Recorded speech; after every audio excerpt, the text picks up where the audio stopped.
Hi, my name is Simon Locke and I'm the founder and CEO of CommunicationsMatch. Today I'm delighted to be with Shelley Spector. Shelley is the president of Spector Corporate Communications and she's also the founder of the Museum of Public Relations. Shelley, the majority of public relations and communications professionals today are women. How's the role of women in the industry changed over time and where are we headed? Well, if you look at Mad Men, you could see the role that women were playing. Even very talented women like Peggy were secretaries, and that's how you got into the business back in the 50s and the 60s. In fact, one of my favorite pioneers of all time is Muriel Fox. In 1952, she saw an ad in the Times for a writer at the Carl Bayer Agency. So she went up there and they said, no, women only come here as secretaries. Women are not writers. And she stuck it out. She refused to give up. And eventually they said, okay, you have 2 weeks, prove yourself. And she did. And 2 years later, she was made VP, and she was the youngest VP ever at the agency. Who are the female pioneers every communications industry professional should know about?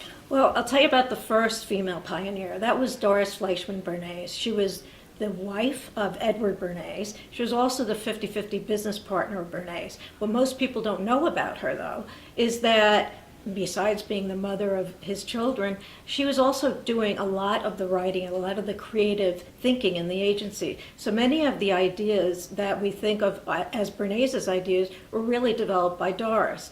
Unfortunately, because of the norms of the day, she was not allowed to go into meetings, nor was she able to present those ideas. What inspiration can women draw from their predecessors to achieve their full potential in their PR and communications careers?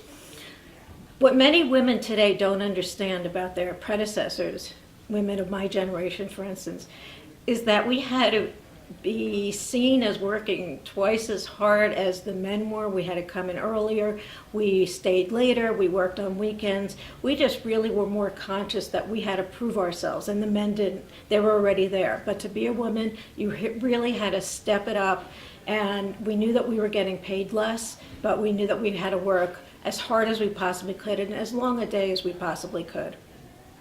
Shelley, thanks very much indeed.